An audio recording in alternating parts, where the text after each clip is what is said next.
कल्कि अवतार हो गए या हो चुके हैं। ऐसी मान्यता है कि कलयुग के अंत में कल्कि अवतार होंगे, जो सफेद घोड़े पर बैठकर सभी पापियों का संहार करेंगे। हालांकि कई लोगों का यह मानना है कि यह अवतार हो चुका है और अब यह सतयुग चल रहा है। हालांकि कल्कि पुराण के अनुसार कलयुग में भगवान विष्णु कल्कि रूप में अवतार लेंगे। कल्कि अवतार कलयुग व सतयुग के संधि काल में होगा। पुराणों के अनुसार संभल नामक स्थान पर विष्णु शाह नामक तपस्वी ब्राह्मण के घर भगवान कल्कि पुत्र रूप में जन्म लेंगे। कल्कि देवदत्त नामक घोड़े पर सवार होकर संसार में पापियों का विनाश करेंगे और धर्म की पुनः स्थापना करेंगे। संभल नामक गांव भारत में कई प्रदेशों में है। कई लोग इसे उत्तर प्रदेश का गांव मानते हैं, जबकि ओडिशा में भी एक संभल नामक प्रसिद्ध स्थान है। स्कंद पुराण के 10वें अध्याय में स्पष्ट वर्णित है कि कलयुग में भगवान श्री विष्णु का अवतार श्री कल्कि के रूप में संभल ग्राम में होगा।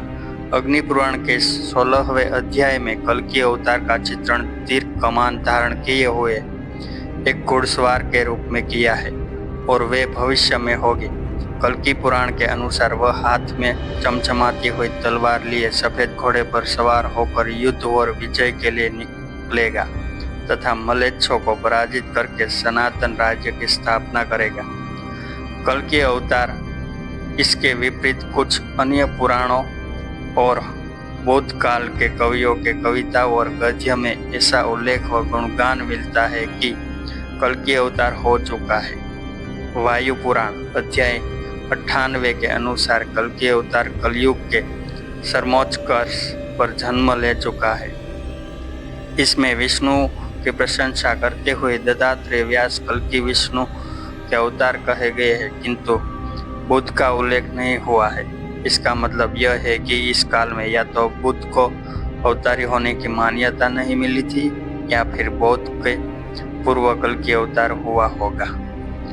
मत्स्य पुराण के द्वापर और कलयुग के वर्णन में कल्कि के होने का वर्णन भी मिलता है। बंगाली कवि जयदेव 1200 ईस्वी सन और चंडीदास के अनुसार भी कल्कि अवतार की घटना हो चुकी है। अतः कल्कि एक ऐतिहासिक व्यक्ति हो सकते हैं। जैन पुराणों में एक कल्कि नामक भारतीय सम्राट वर्णन मिलता है। जैन विद्वान गुणभट्ट 9वीं शताब्दी के उत्तरार्ध में लिखते हैं कि कल्कि राज का जन्म महावीर के निर्वाण के 1000 वर्ष बाद हुआ। शिनसेन उत्तर पुराण में लिखते हैं कि कल्कि राज ने 40 वर्ष राज किया और 70 वर्ष की आयु में उसकी मृत्यु हुई।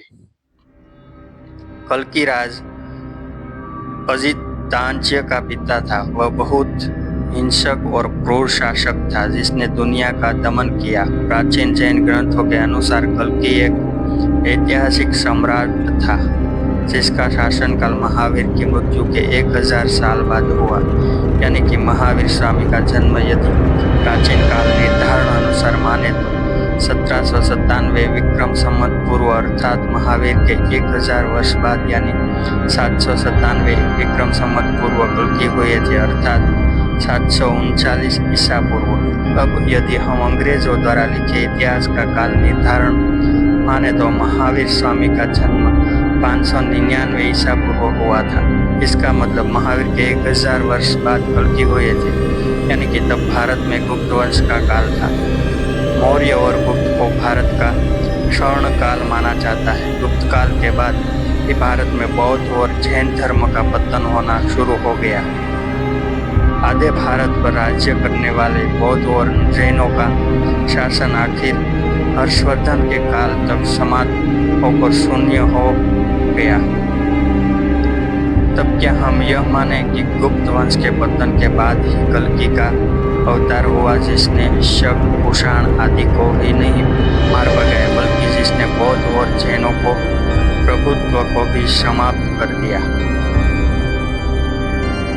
यदि हम प्राचीन तारीख निर्धारण के अनुसार कल्कि का जन्म 739 ईसा पूर्व मानते हैं तो इसका मतलब है कि जैन तीर्थकर पार्श्वनाथ 877 ईसा पूर्व के बाद कल्कि का जन्म हुआ होगा।